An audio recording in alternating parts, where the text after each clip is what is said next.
Young men are making a terrible mistake. They are taking 4 of what should be the most adventurous, life-changing years of their life, and they're spending them at a university where they're lectured about how toxic and privileged they are. They emerge with debt and 0 prospects, or very few, prepared for a world that doesn't exist anymore or soon won't. Future-proofing our kids against the rise of AI and the fall of common sense. That's what everybody, at least I as a dad, that's what I worry about. I am going to introduce you to a young man who skipped college and instead sailed around the Falkland Islands, became an EMT, learned Spanish, wrangled horses in Wyoming, is getting his pilot's license as he flies planes in Colorado, and so much more. And his father, who created this epic alternative to a 4-year degree for his son and for possibly yours. Welcome 2 of the men behind The Preparation, How to Become Confident, Competent, and Dangerous. Matt and Maxim Smith.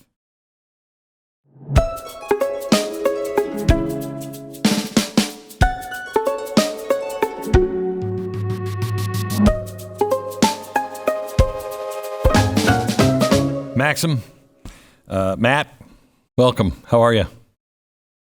Doing well. How are you? Well, thanks. Good. I'm so excited to have you on. I have a 19-year-old son, and we have gone back and forth on college, and he's like, "What am I going to college for?" And I'm like, "I don't want you to go to college, but I don't know exactly what to do." And I saw this, and I thought, please, I want to pursue this because I want to pursue this with my son. I just think this is brilliant. This is the first real answer for what do you do with a young man that is lost. And Maxim, I want to ask you, because this is what my son has said to me.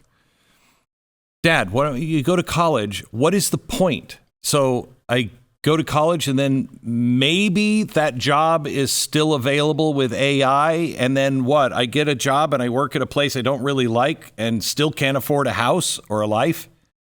Is that the way you felt? Yeah, for sure. I mean, my dad never persuaded me to go to college, but I remember it's probably about 1.5 years ago, I was thinking, what do young men have to look forward to? And so they have these 3 main paths, college being the main one. And then it's like, what, you can't really afford anything. You can't buy your own house anymore because you're probably not going to make enough money to do so. And yeah, exactly. You're going to go to college to get a degree that maybe gets you something, maybe gets you a job, maybe gets you good money. But, what else do you have from there? So yeah, I was thinking the same thing. And what were the other paths that you looked at? For me personally, I would say the only other path was, just because my dad's been an entrepreneur his whole life, was doing that instead. So, Dad, you're watching your son, you're seeing this, you are just an entrepreneur that, has done it. But I think even that, you and I are both from a different time of entrepreneurship, where in some ways it was harder to be an entrepreneur, and in some ways it's much harder now to be an entrepreneur. It's just different. So Tell me your journey through this. Well, actually, I guess I should say that this is a book that my mentor, Doug Casey, wanted to write for the last 12 years. He called it Renaissance Man when he first pitched me on it 12 years ago. The idea being, when he pitched me on it, he said, I want to call it Renaissance Man. And I said, well, tell me more. What's it about? And he said, well, the 3 most important verbs in every language are be, do, and have. And I want the book to be about that. And frankly, at the time, I didn't know what he meant by that. I asked a couple follow-up questions, didn't really get anything from him.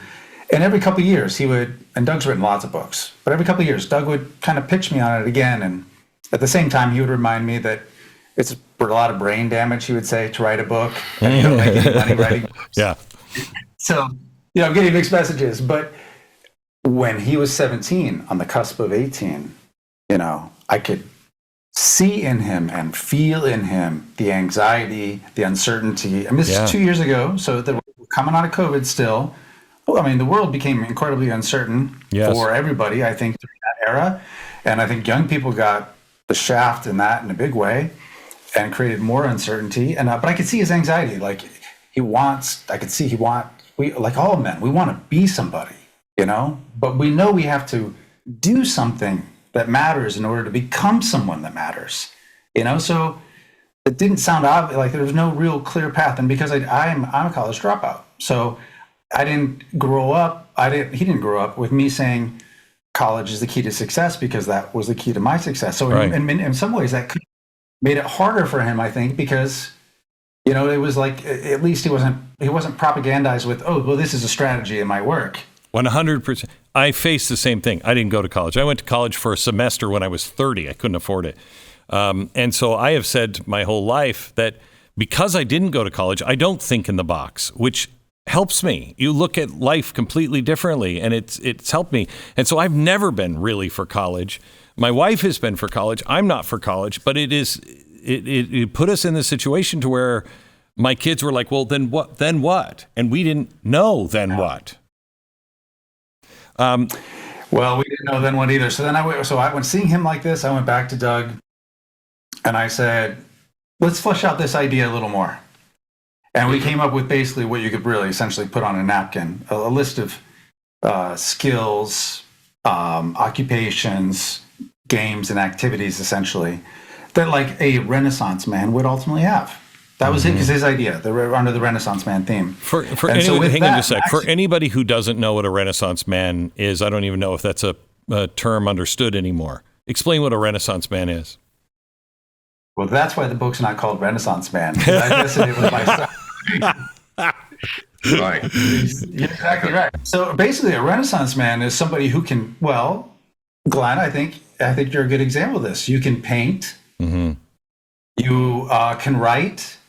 You're a man of many talents. You can do lots of things engaging with the real world. You're not limited to specialization, where you're a cog in a wheel, you do one thing. You understand the world around you, and you're able to successfully engage in that world and create in that world. Right. That's what a Renaissance man is, in simple terms.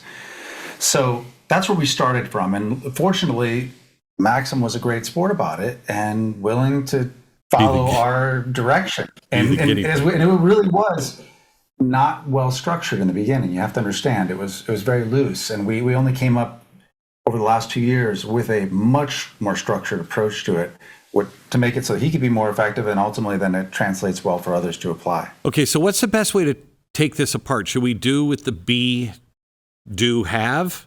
Let's start with the be, because that's the first thing you have to do, if I'm not mistaken, Maxim, right? Yes, that's one of the primary things that lets you start it all. Okay, you need that for sure. Yeah, I think it's important to understand the kind of orientation between the two, because we are today, or we're motivated generally by having. Mm-hmm. We like to have a nice house. We'd like to have a beautiful spouse. We'd like to have a new car or the latest iPhone or whatever. Especially in our consumer culture, this is like what people focus on.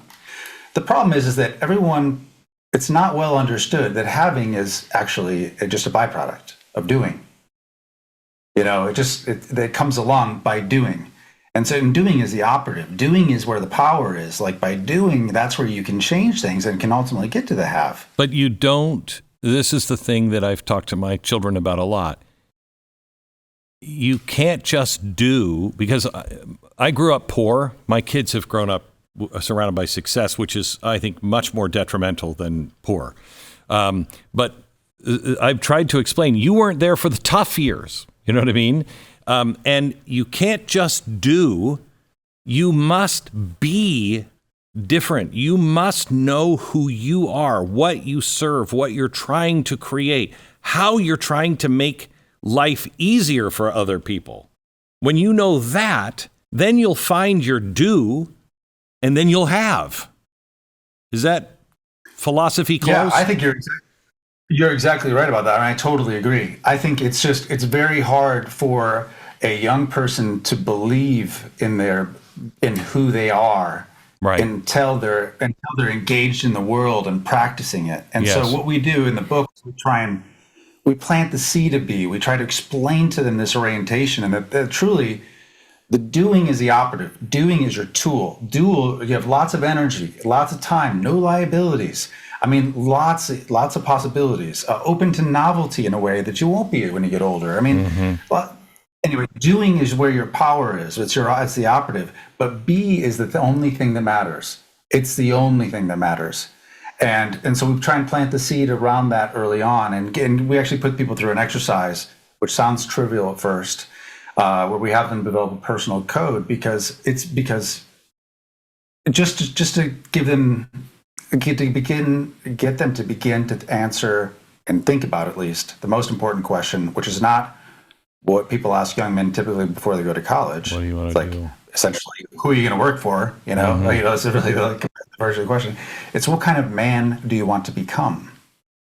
What kind of man do you want to become? So, Maxim, can you take us through your personal code on the man that you walk us through how you got here, if you can. Take us through the process so we understand it a bit. But what is your be? Who do you want to become? How did you answer that? Well, I think I kind of answered that in the beginning. As soon as this list of games, activities, and occupations was given to me, I had always loved the story of the Count of Monte Cristo. Mm-hmm. I'd read it and seen one of the versions of the movie. And despite all the revenge stuff, we're not, not talking about that part. Yeah. It's about the fact that during a period of about 14 years, he transformed himself into a completely different man with lots of skills.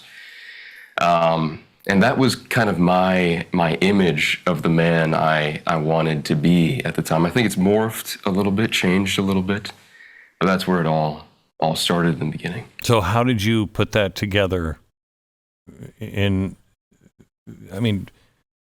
do you have to, will you write this out? How did you formalize that?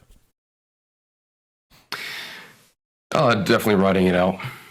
We have a symbols. Do you want to describe the structure to them? Yeah, well, the structure of it is there's three main parts. There's the moral code part, which is where you kind of draw the line in the sand. This is where you write out what you will and will not allow yourself to do. Can you be specific on that? Very clear. Yeah, let's say, like, for example, I won't do anything that degrades myself, or I will endure any bearable condition, for example.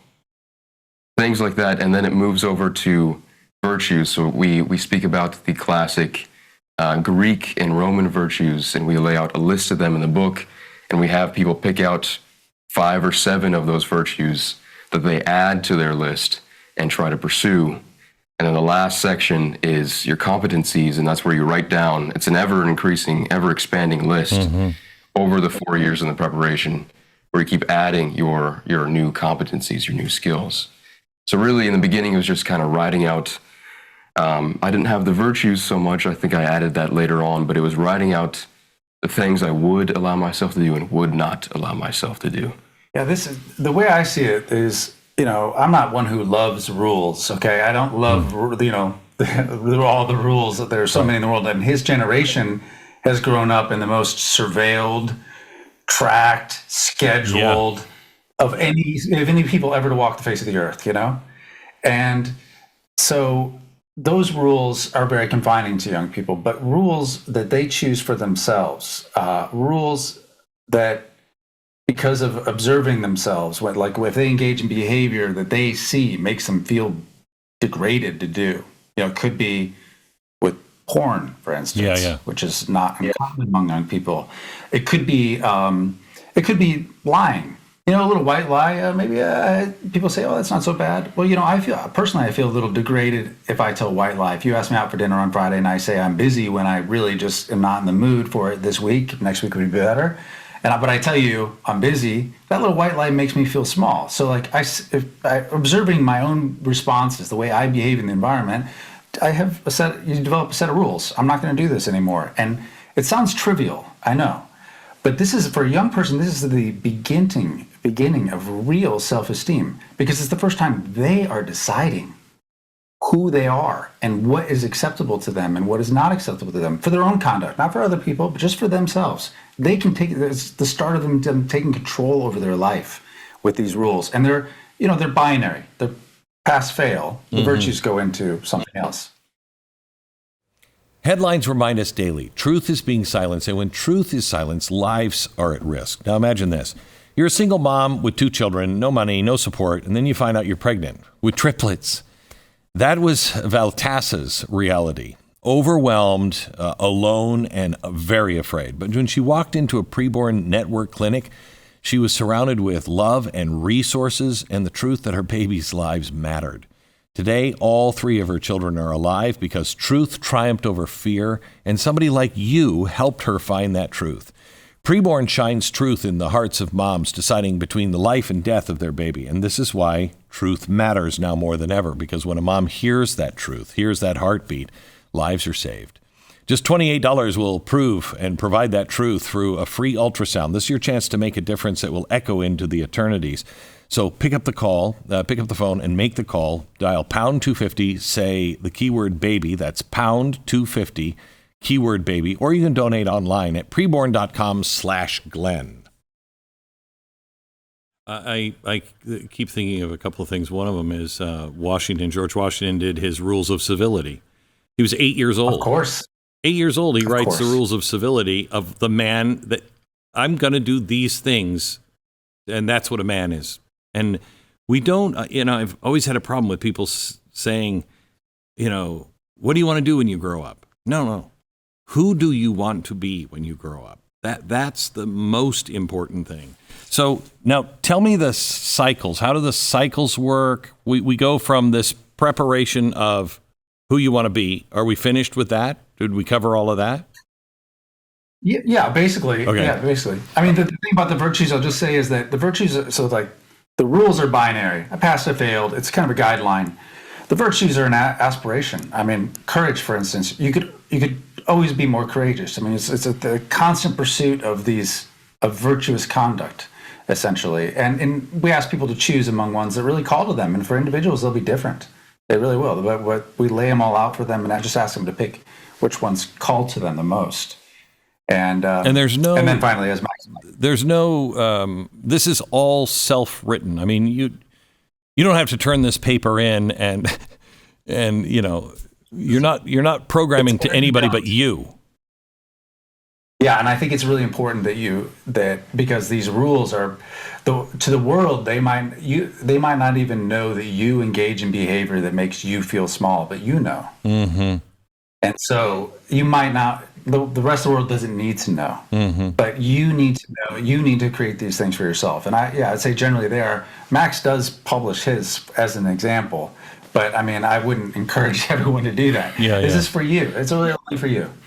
So then, what's the next step? Well, 80% of the book is doing. Okay, 80% of it. Now we do spend some time in the book dispelling myths about how the world works. Everyone thinks you climb the ladder to success. I mean, it doesn't really work that way. So we dispel a lot of myths around that. We explain how economics really works so that they don't make bad decisions early on with debt, and they understand the value of savings. They understand the dollar and issues with that. Just the core fundamental things we think that they have to know. I mean, really, this book is at its core a dad who loves his son's best attempt to say, this is what I think you need to know now. There's more you'll need to know, way more. But right now, these are things that would be really useful to you. So there's that context built in the first part of the book, which is the philosophy and some education. But then the next part is all about doing, and when the doing, we break it in because we figure we're essentially competing with college. So we use 4 years. We break down the 4 years into quarters. We call them cycles. Each cycle has a theme, and each cycle includes an anchor activity. That's what we call it, which is an adventure, really. It's doing something challenging, but where you walk away in most cases with a skill of real economic value that you could go get a job on with that alone if you wanted to, but we discourage it at this time. But we think stacking these on top of each other has a way greater impact to do that. So you have the anchor activity, and we think that everyone, of course, we do believe in education. We just don't really believe in college as a place where you really get that. So, and especially today, I mean, MIT publishes its entire course catalog online. Yale has a whole bunch of stuff online. You can take Yale's MBA program if you want. I mean, it's all this stuff. It's available for free or next to free. So we do have lots of academics in there. Yeah. I mean, that's the one thing I don't know if you're that familiar with Charlie Kirk, but he was a friend of mine, and I kept watching him, and I know he didn't go to college, and I kept, every time I'd see him, I'm like, how are you learning all this? And he took 19 courses for free with his Hillsdale. He could quote every classic. He was a disciplined mind, and it just came from him knowing what he wanted to learn, and then doing it and pursuing it every single day. And it didn't cost him. He wasn't in debt. I mean, it was a remarkable testimony to me on what somebody can do if they just set their mind to it, if they want to do it.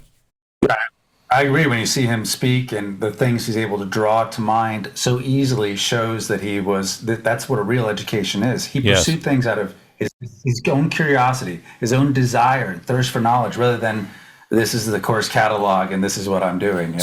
Because you say these cycles they each teach you. Can you give me an example of some of the cycles?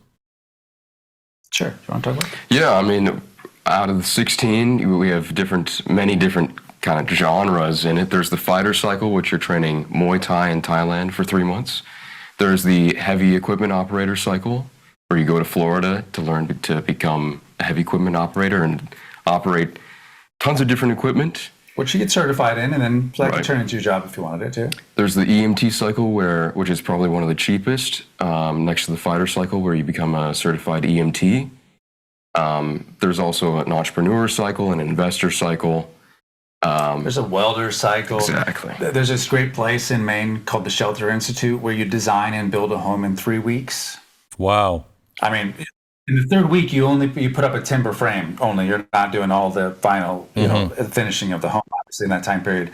But the design part, the 2 weeks, you'll know how to design your own home out of that. And I mean, it's a great program they have. And so that's one of the cycles. There's a welder cycle. And we have a cycle where we say you should work because along the way you're going to be presented with opportunities. And some of them you're going to want to pursue for a few months just to kind of see. And for Maxim, after he became an EMT, and these opportunities sort of come to you the more you do in the world.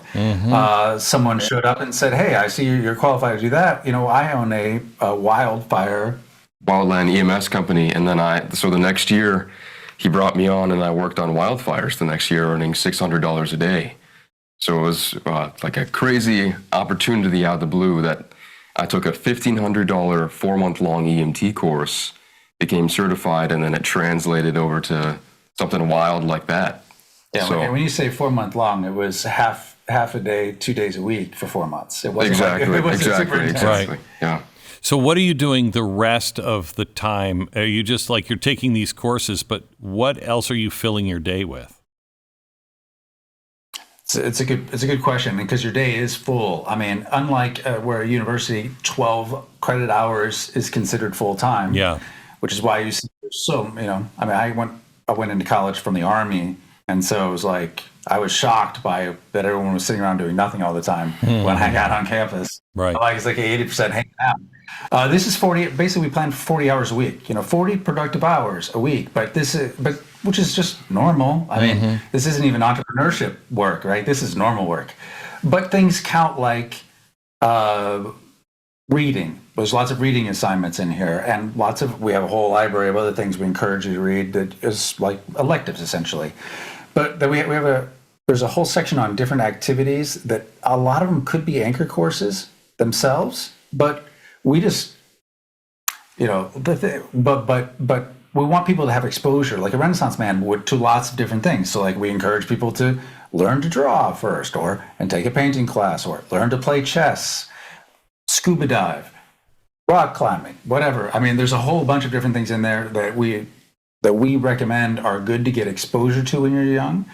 Just broad-based, and some will call to you more. But if you don't get exposure to them, if you don't understand that they exist and they seem so foreign to you, you'll never know to explore them further. So there's a certain amount of time set aside for these types of activities every week, and there's a certain amount of time set aside for reflection. And this has been a really important part of it because it's reflection and accountability. Maxim, when he first started, what he did is I said, after a couple months, I said, why don't you just start publishing what you did this week on Substack? That's it, just a list of what you got done. It's a public accountability, essentially, of what you're trying to do in a certain week. And now it's along the way ended up, there's thousands of people who subscribe to what he's doing now. And it's gone from basically this list that meant nothing to anyone but him and I guess, to now he's actually become quite a competent writer and, has his own ideas and writes about those ideas there. And so that we encourage everybody to do this, to do the same, because that accountability piece, ultimately, you're swimming, you've done this your whole life, Glenn, but it's not normal to swim against the tide. It's very hard for people to do this. Yeah. Right. I mean, yeah. So that's why college is easy. You feel like you're succeeding, even if you're failing for 4 years, because even if you're on a track that will lead to failure, if you tell your friends and family and neighbors about it, they'll say, good job, Johnny, you're on the right track. I mean, you don't even know. The feedback loop isn't there. This feels very different. It feels more like the way your life was early on, or mine. Yeah. And you're saying that you want to finish the 4 years because the point is to be completely rounded, right? Yeah, and of course there are many things that you could pursue beyond this. Mm-hmm. And I bet that the person who builds the habits, Maxim, who has started where he has and is 2 years into this, that it will never really end. Right. Never really. Shouldn't. Because the learning, of course, never ends. Mm-hmm. But these habits of putting yourself in totally new situations and being comfortable feeling stupid as you learn new skills, that habit will be so ingrained. Already he is way better at now, I would say, way better than me now at throwing himself into these crazy new experiences.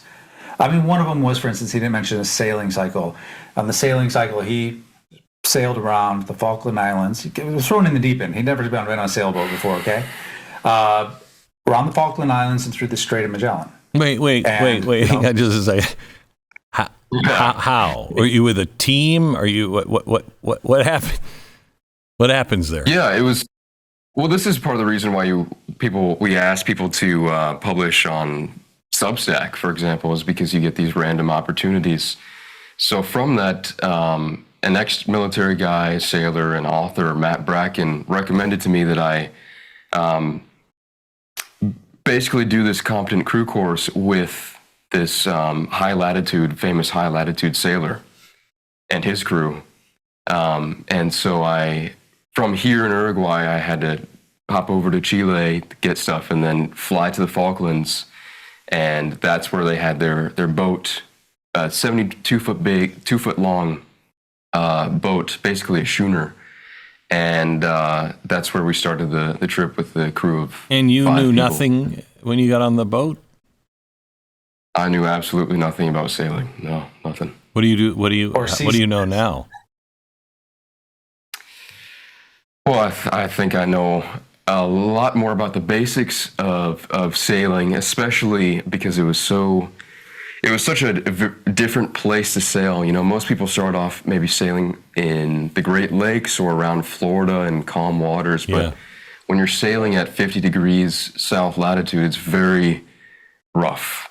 So I'd say, especially the fact that it was about 21 days of sailing overall, I think I know more than most. What was there anything that you've thrown yourself into that you went, this was a mistake? Yeah. I would say it was this year. I got another random opportunity to work on a geophysics crew in Nevada, and for an exploration mining company. And it sounds a lot fancier than it is, because it's mainly just grunt work. You have to lay out kilometers of wire in the desert and basically send electrical signals through the ground to pick up any anomalies. And this company was looking for gold or silver or copper. And we laid down this wire day after day, had countless problems, broken down trucks, people getting hurt. One guy got shocked, and there's several amps running through this wire. So he could have died. Actually, it was probably only his wedding ring that saved him. Wow. Redirecting the current away from his heart. Everything went wrong that could have went wrong, basically. And it was not a great crew to work with either. So I did just kind of regret parts of that. For years, advanced hearing aids have come with a catch. Endless appointments, tiny little batteries, complex apps on your phone that feel like they were designed for somebody else. And it's amazing how many companies just turn something as simple as hearing into a science project. Well, Audien took a different approach. They started with one simple question. What if hearing didn't have to be complicated? Well, the result is the Atom X. It's the world's first over-the-counter hearing aid with a built-in touchscreen. No wires, no Bluetooth pairing. It's just not a hassle. You just tap the screen to adjust the sound and step right back into the conversation. The Atom X was designed by audiologists who know that clarity shouldn't require a lesson in technology. It's ready straight out of the box. It's lightweight, it's comfortable, easy to use. And here's the part that really turns heads. Atom X starts at $98. There's no prescription, no waiting rooms, no middleman, nothing. $98. Audien, they made something rare in technology, a solution that gets out of the way because hearing isn't about gadgets, it's about connection. And Audien just made that connection really simple again. So don't wait. Visit audienhearing.com. Take control of your hearing today. That's audienhearing.com. So, do you have any of these lined up, or is this just something that the average, 18-year-old with their dad is supposed to go, I don't know, let's go here to work on a ranch for a while? How does this work? Yeah, so there's these random opportunities, like you said, the geophysics one that came up, that because you will be presented with random opportunities, you may want to pursue them. But this wait. That's just because you're working with people or working around people and they're interested and they're like, hey, you know what? I have an idea. You should go do this. That kind of random. Well, and also because he's publishing what he's doing. And so he's developed people that say, hey, if you're interested in you're doing this interesting stuff, you might want to try this, And so actually it really comes from readership. Okay. As much as anything else. Okay. Yeah. But the core of the program is it was very random for him, especially at first. But what we've done is we've turned what was random for him into 16 structured cycles where we tell you exactly where to go, like the Shelter Institute, exactly the people that he went with to do the sailing expedition. We don't tell you what exact EMT program to go to because there's one in almost anywhere you live. You'll be able to find one. But the heavy equipment operations school, that's there. There's this great cooking school in Italy where you go to one of my favorite cities in the world. You go to Florence. And mine too. Spend a month learning to cook properly. Yeah. So and at the time, and these cycles are structured in such a way that they have a theme. So we try and as much as possible layer in academics that are relevant to where you are and what you're doing so that it makes sense. And so, of course, you can imagine the types of academics that we would recommend if you're spending that much time in Florence. Yeah. Right? You're surrounded by this great Roman history, this great art. I mean, it's so much so. And economic history. They're organized that way. Like crazy. Yeah, well, that's... Yeah. So we lay out exactly what to do. So you don't have to think about it. Now, every single cycle has room for electives where you fill in what you want to do, but the base anchor course, where it is, how much it costs, how you can sign up for it, that's all laid out in there. So, do each of these cycles? Have you picked the things that go into these cycles to teach a man something radically different? It's not like you're just looking. Each of these cycles has meaning behind it. I'm guessing. Well, do you want to answer that, or do you want me to?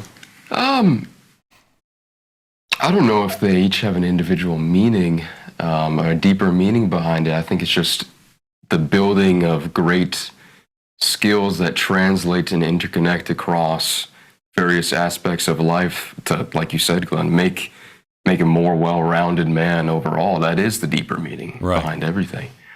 The deeper meaning is like helping them actually understand it by putting them in high contact with the world, so they can understand reality, like what's real in the world, and how do things really work in the world, and how can I create within that world. But it's like there is no deeper meaning in an EMT certification, other than the fact that if you happen to find yourself in an unfortunate situation, that you're the guy who knows what to do. Right. I mean, there's great value in that, but there isn't any deeper meaning in it. But we love, that's where he started, was with the EMT one. Mm-hmm. And we think that's a great place to start for everybody, because because honestly, that's such a great skill to have, and so few have it anymore. And it's easy for everyone to do. It doesn't cost much. You can do it from wherever, if you're living with your parents, you can do it now. What does this cost you for 4 years? If you did everything that we outline in here, it's about $72,000 over 4 years. Okay. Now, there are 2 courses in here that are anchor courses that are very expensive. And one is getting your private pilot's license. Wow. Okay? Which you don't. That's fantastic. Yeah. You're like, how many hours are you into that now? About 30 something hours into that. And then the sailing course, I guess the heavy equipment operator course is a little expensive too. But again, we tell people to work along the way and make money along the way. I mean, while going to EMT school, I worked at Office Depot. I worked as a pizza delivery driver. Then later I worked on wildfires, worked for the geophysics crew, and then have made a little bit of money riding along the way. So it's all supposed to be about working during it, so you can pay your way through it like you used to be able to do with college. Right. And go ahead. I was going to say, I like you, I grew up poor, nothing, lots of hardship. He hasn't had to grow up in that environment. I'm grateful that he hasn't had to grow up in that bad environment. But I saved an irresponsibly small amount of money for him, considering the obvious, I could pass along this much money every year, right, without gift tax. Like, I didn't save even that much for him. Enough for basically 1 year at a really good school, maybe. But today he has more money than he did when he started 2 years ago. And I think this is a lot of people see this and they go, oh yeah, okay, so kind of rich guy is basically sending his son to go do all this stuff. No, he wouldn't need money to do it. It's something, the biggest thing we try and teach people in this economic section is understand debt and liabilities. And it's like, listen, at 18, you are free. You don't have to, do not take a car loan. Do not sign a lease. Like, do not take on these liabilities that then require you to get a job just to be able to survive. Like, and so he's stayed with friends and family, wherever he's gone to do these things that require him to do it, and done it on the cheap. I mean, he's become very resourceful and thrifty because of it. So many people are living every day with pain, and they think they're just stuck with it. And that's what it is. But it doesn't have to be like that. Let me tell you about Jeannie from Texas and her Relief Factor story. Jeannie was out for a walk when she was unfortunately hit by a car, and nothing she tried for her pain in her lower back ever worked. Her husband heard about Relief Factor on the program and said, Jeannie, you got to try it. And she said, okay. Well, Relief Factor worked beautifully for her. Her pain decreased, her range of motion increased, and she says, saying that I'm grateful is, quote, an understatement. If you're living with aches and pains, see how Relief Factor, a daily drug-free supplement, could help you feel and live better every day. Give their 3-week quick start a try. It's only $19.95. And in a few weeks, even days, feel the difference Relief Factor can make. You don't have to be stuck living with the pain. Visit relieffactor.com or call 800-4-RELIEF. That's 1-800-4-RELIEF. Tell me about the economic courses. What is that cycle like? Where do you go, or what do you learn? For investing? The one on investing. We have them read several books on the topic. We have them take a markets course from Yale. And then a lot of it is essentially they set up their own, essentially a paper trading account as they're going through it. And they get to experiment and understand how the markets work. Now, of course, the markets are not working now, if you ask me, as a kind of a financial guy. Yeah. Well, they're working. They're just a little rigged. There's no price discovery mechanism, I think, except for maybe in gold. So that's the reality. But we do want them to understand how to allocate capital. Obviously, if they say their savings, we in the earlier part of the book, not part of a cycle, when we spend a lot of time talking about economics. I mean, it's the more of the Austrian school of economics and talking about right. Or where you should keep your savings and things like that. So it would show them specifically explain the inflation and money printing and how all that works, and by using have you ever seen this website? It's WTFhappenedin1971.com. No. You ever seen that website? No. It's great. It's great. They have so many charts that show not just how prices have changed, of course, because that's an obvious thing, but it shows a lot of not obvious things. Family formations, how that started to collapse. Incarceration started to really skyrocket. All these social problems that are caused by the disconnection of money from reality in 1971. And so we show them a little, we don't want to go too deep into this, but we want to make sure they understand it, because it's really, really important, because they can never get ahead especially if you take on debt in that environment. And I even think liabilities like rent for a young person is, if you don't need to, we live in Latin America, so it's very common that a young man would live with his parents until they get married. Now, I found this shocking when I learned this at first. I'm like, you're 30 years old, you're a successful lawyer, and you live at home with your mother, and your father. And he was like, well, of course I do. Why wouldn't I? And but in the U.S., at least under the tradition I grew up under, was 18. You're out. One is expected to move along. Yes.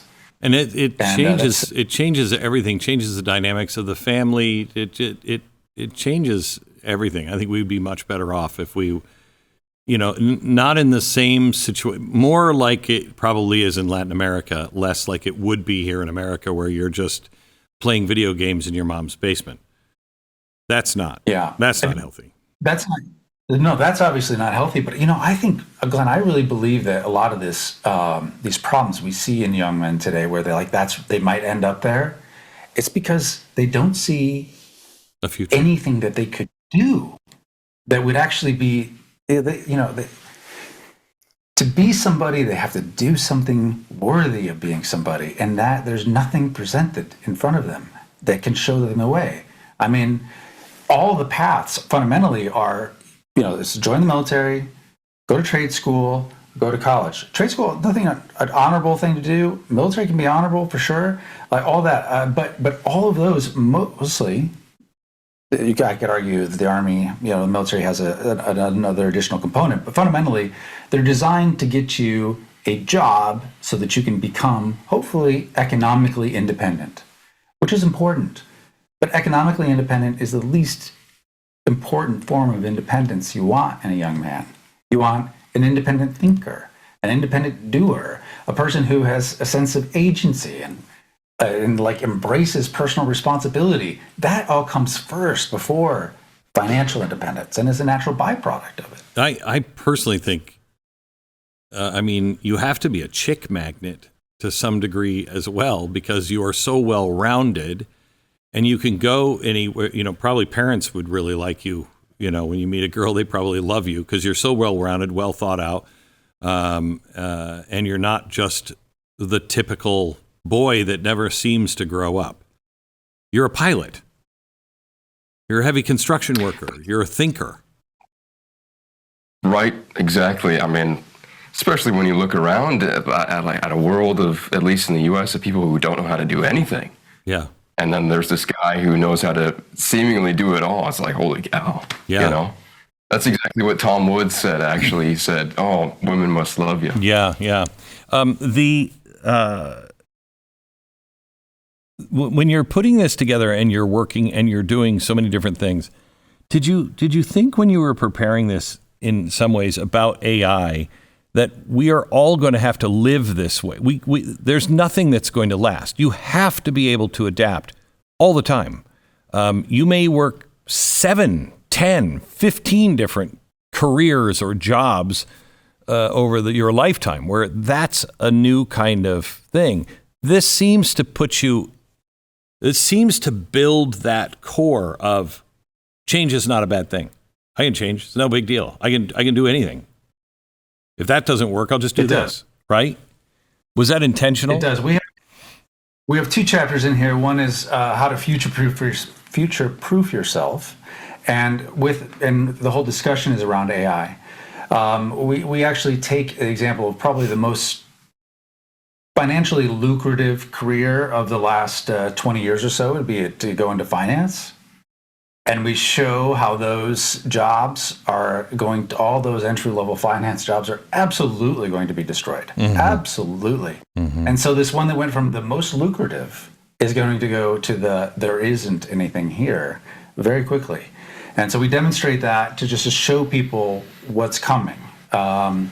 Then there's a chapter that's on, we call it hacker. You're not really hacking, but basically you're learning to use these tools to build things. So just like we want you to be able to build a house in the real world, or just, not that you have to, but to understand how it works, and you could do it. Yeah. We want you to build in the virtual world too. Like if you have an idea for a product, you'll know how to use these tools to create. Now they're changing constantly, but not to see them as something, we don't want anything in the world to seem like closed off to you, foreign to you, and inaccessible to you. And so the technology is a big part of that.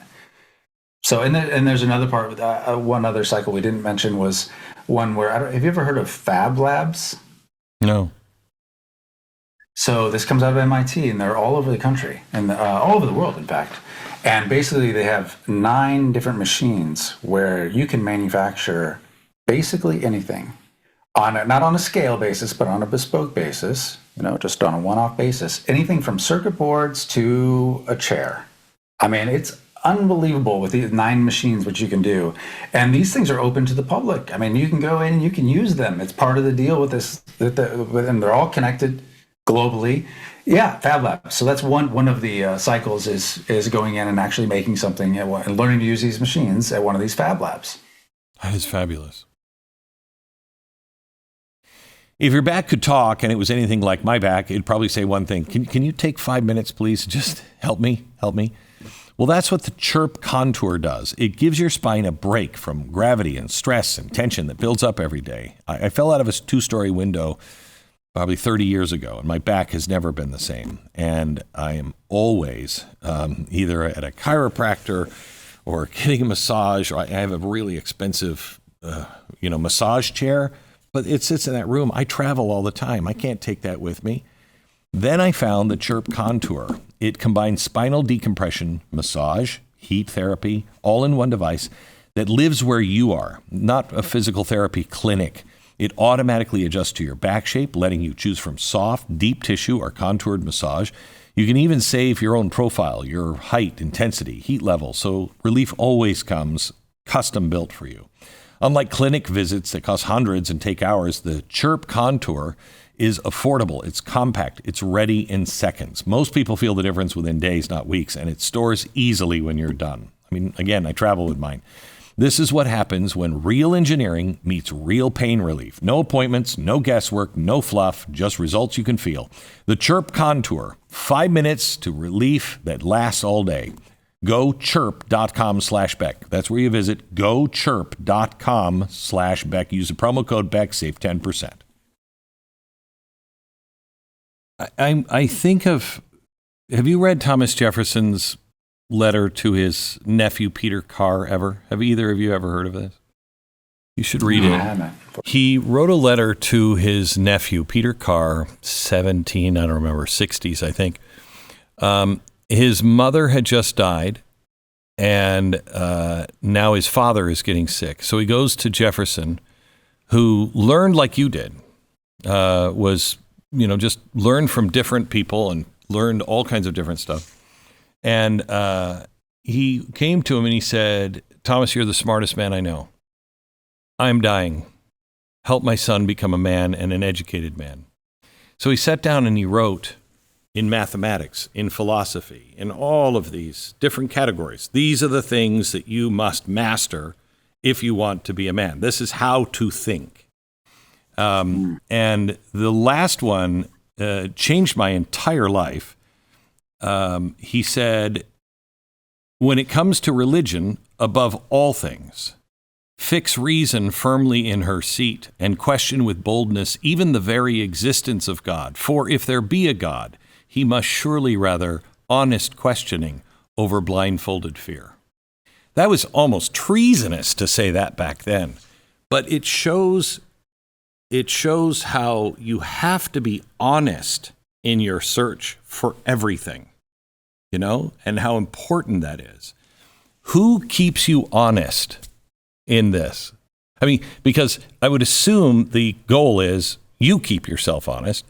But they're also, I know me well enough to know, last night I started a course on art at Hillsdale. And last night, my wife and we were having dinner, and I'm like, we got to do this course. And we never ended up doing it. Who keeps you honest? How does that work? I think you should answer this. Well, what we encourage people to do is this weekly, what I did this week. And that by publishing it, and I think it's important to publish it, and we encourage everybody, we show them how to do it on Substack, and we'll connect all these people to over time that are doing it. But that public, ultimately, we are the only ones that can hold ourselves accountable. We have our own standards for ourselves, and often our standard for ourselves is higher, frankly, than what other people would even have for us. So I think ultimately it's up to us. But that public accountability, that process of writing it down every week, there were several weeks with him where he's like, he was just like, I don't want to do it. I don't want to do it. I don't want to do it this week. I don't even know if it makes any sense for me to keep publishing this. And I'm like, are you disappointed with how you did this week? Yeah. How did you get through that? Well, it was motivating, especially as there's more and more people paying attention, because you're like, oh, now I definitely have to do better. So it was just getting through it was just about doing more, honestly, because then I enjoyed writing it. I enjoyed writing what I was doing, and I enjoyed explaining what I was learning. So just doing more actually was the way to get through it all. Yeah, and you adjust. You learn, well, what didn't go well? Okay, I'll make some adjustments. And it's that constant course correction that gets you to the place you want to be. And what he realized over time is that he had all these people that were watching what he was doing publicly. Just, again, starting off with just a list and rooting for him. And when he would write, sometimes they have a hard time, and people would be like, he's very, very transparent about it. People were like, oh. Yeah, it was very surprising. People are like, no, don't worry. We'll get through it. It's no big deal. There's no grades. There's no judging. You're the judge, right? 100%. Yeah. There are certifications, like, for the EMT thing, obviously you pass or fail the exams on that. But in life, there are no grades. Yeah. Then this. Yeah. You're not going to get kicked out of the school that doesn't really exist. Are there, with no diploma, is there, because there's not with me, I've never asked anybody, about their college. In fact, in some ways, and I just read this is true, in some ways, big companies are now looking at Ivy League diplomas and staying away from them because they're like, oh, well, you've learned all the wrong stuff right now. Is there any use for, are there any diplomas that you think will last and will mean something? Well, I personally, I think that any diploma that is in a highly regulated industry is still going to be required. Obviously, like being a doctor or being a lawyer, certainly things that require lots of lab work. So stuff in the STEM category is absolutely still necessary. But if you know that you want to go into those things at 18, you're a rare 18-year-old, honestly. Yeah. Most people at 18 have no idea what's possible, let alone what they want to do within those infinite possibilities. Some people say I went to college when I was 30 because I knew what I wanted to learn at that point. You know what I mean? I knew, I don't know anything about this, and I know I want to learn. I think that's when education is really important. And I think what you've developed is better. But when you kind of know what you want to learn, then you can go and spend the money. This way, you're constantly learning. which I think is a much better habit throughout life. Because I'm trying to pick that back up now. I kind of went through a period of like 20 years where I'm like, I'm just doing. And I was doing and learning. And I think you should always do and learn. Otherwise, you just stop. Right? Yeah.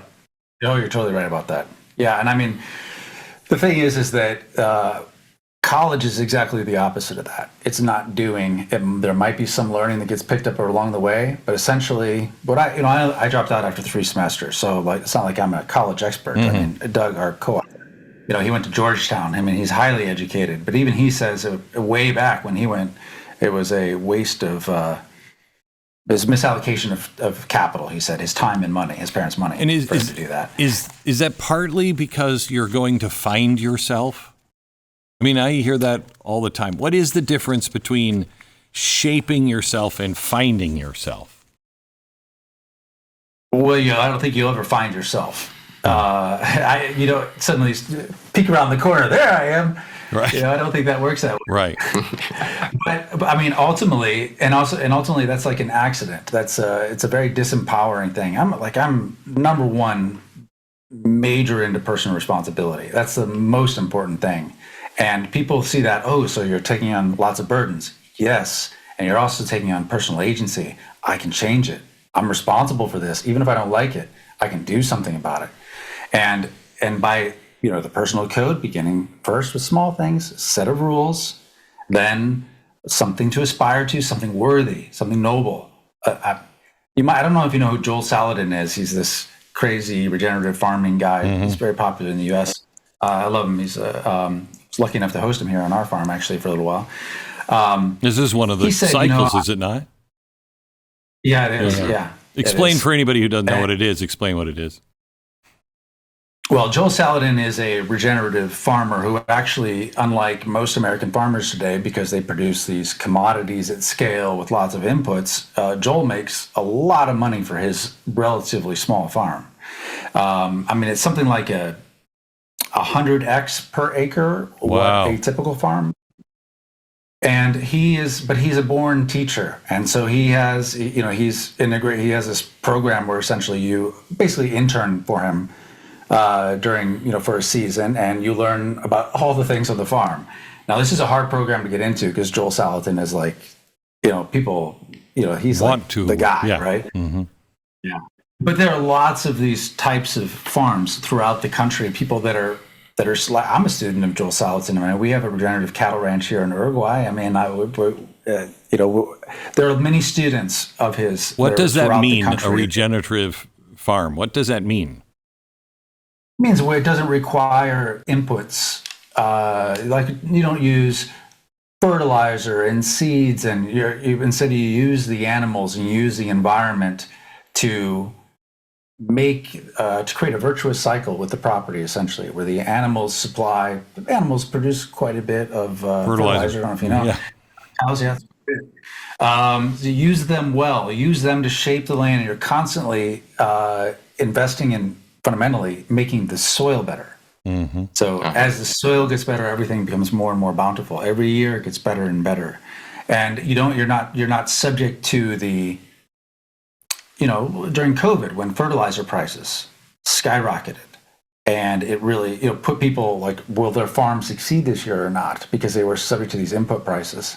It kind of frees you of those things. Now, it might make you less efficient in the first few years, but ultimately it makes you very resilient. And you also produce higher quality food, as far as I'm concerned, through that process.